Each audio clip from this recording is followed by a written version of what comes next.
Êtes-vous content de me revoir? Je suis désolé, mais salut.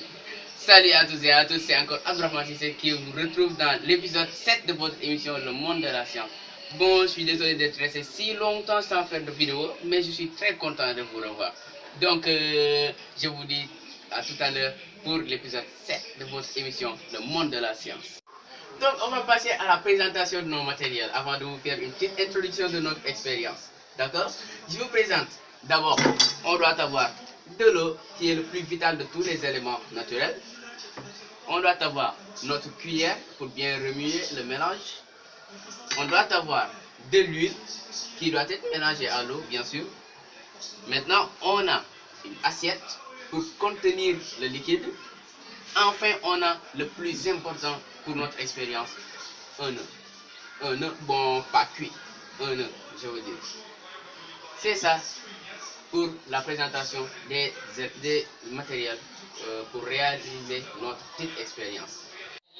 Maintenant, on va juste déplacer cet œuf, le mettre de l'autre côté, placer notre assiette à gauche, prendre notre eau, ouvrir la bouteille d'eau et verser un petit peu d'eau. Maintenant, on va prendre notre huile qu'on va verser.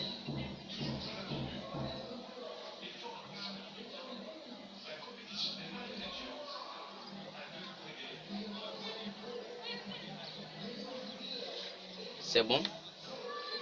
Maintenant, on va bien remuer le mélange eau-huile pour voir ce que ça donnera.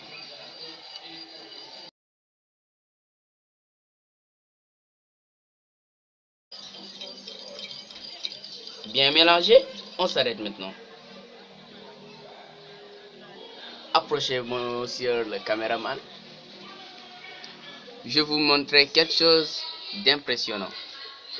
Bon, vous l'avez peut-être appris à l'école, mais je vais vous remontrer ça. Vous voyez bien que l'huile nage.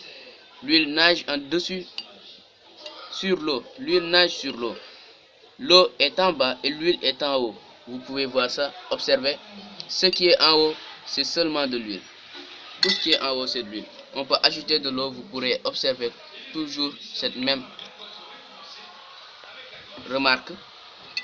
L'huile nage toujours. C'est l'eau qui reste en bas. Voici maintenant l'étape la plus importante de toute notre expérience. Vous pouvez constater là dans la cuillère qu'il y a une partie eau et une partie huile. Donc l'eau et l'huile ne sont pas bien mélangées. Alors je vais vous montrer quelque chose de vraiment impressionnant. On va juste d'abord casser notre œuf. Bon.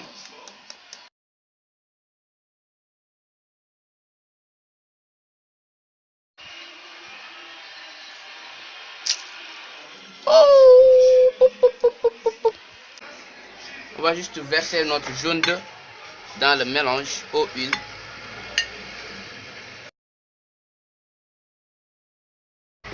Mélangeons un peu.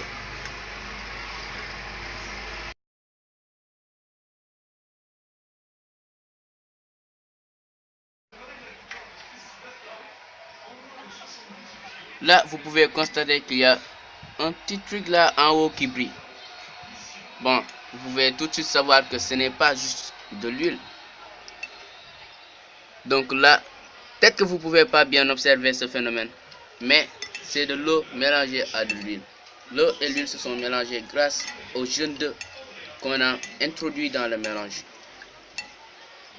Vous voyez bien, il y a un truc, il y a du liquide un peu cristallin, hein, un peu qui ressemble à du cristal, je veux dire.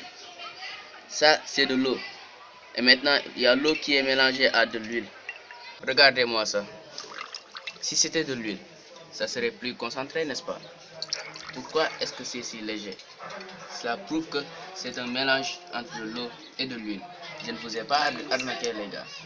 Ça, c'est un mélange. Maintenant, je vais vous expliquer pourquoi ce phénomène s'est produit. Pourquoi est-ce qu'on a de l'eau qui est mélangée à de l'huile? Et pourtant, ce n'est pas ce qu'on a appris à l'école. C'est pas ça qu'on a toujours connu. Je vais vous dire maintenant la raison du mélange. Ce à quoi ça consiste.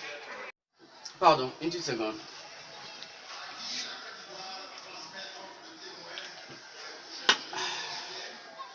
Merci beaucoup à vous. Donc, je vais d'abord vous expliquer pour la première expérience, parce qu'il y en a deux, en effet. Donc, pour la première, qui consiste au mélange de l'huile avec l'eau qui a échoué, ce mélange-là qui a échoué, je vais vous expliquer pourquoi ça a échoué. Donc, il n'y a pas une seule hypothèse. Il y en a deux que je connaisse, mais l'une ne m'intéresse pas parce que ce n'est pas approuvé par la majorité. Donc, celle que j'approuve moi, que je considère comme la valable, c'est celle selon laquelle les densités ne sont pas les mêmes. La densité de l'eau est supérieure à celle de l'huile. C'est pour ça que l'eau est située en bas et l'huile est située en haut. L'expérience 2. Maintenant, je vais vous expliquer. Donc, d'abord, il faut savoir que l'œuf est un aliment qui contient de la lécithine. De la lécithine, je dis bien. Et la lécithine s'y trouve en très grande partie. Donc, il y a beaucoup de lécithine dans l'œuf. Maintenant, la lécithine, c'est quoi? C'est un émulsifiant. Un émulsifiant, c'est une molécule de caractère amphiphylle. Une molécule de caractère amphiphylle qui a une pôle hydrophobe. Hydrophobe, ça signifie qu'il n'aime pas l'eau. Et en même temps qui a de l'affinité pour l'huile. Et une autre pôle qui est hydrophile et qui est hydrophile, donc cela signifie que ça a de l'affinité avec de l'eau. Maintenant, une pôle qui se lie avec l'eau, une autre pôle qui se lie avec l'huile. Donc là, notre problème va être résolu très facilement.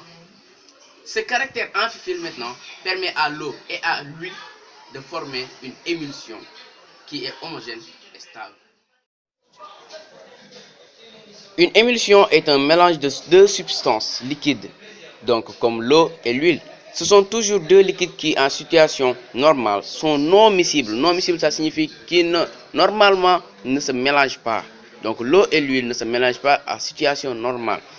Donc, mais qui vont par des opérations, donc ces deux liquides-là vont par des opérations scientifiques, je dis bien. Donc des opérations scientifiques telles que une agitation mélange, ajout de quelques principes actifs. Les principes actifs, ça peut être les émulsifiants, donc qui vont réussir à avoir un aspect macroscopiquement homogène. Macroscopiquement, je dis bien, mais microscopiquement hétérogène. Microscopiquement, quand on dit c'est, quand on regarde au fond, ils ne sont pas mélangés. Ils sont juste côte à côte, mais ils ne sont pas mélangés. Mais quand tu regardes comme ça à l'œil nu, c'est ça qu'on dit macroscopiquement. Là, tu crois qu'ils sont mélangés. Maintenant, l'une des deux substances sera donc dispersée dans la seconde substance sous forme de petites gouttelettes.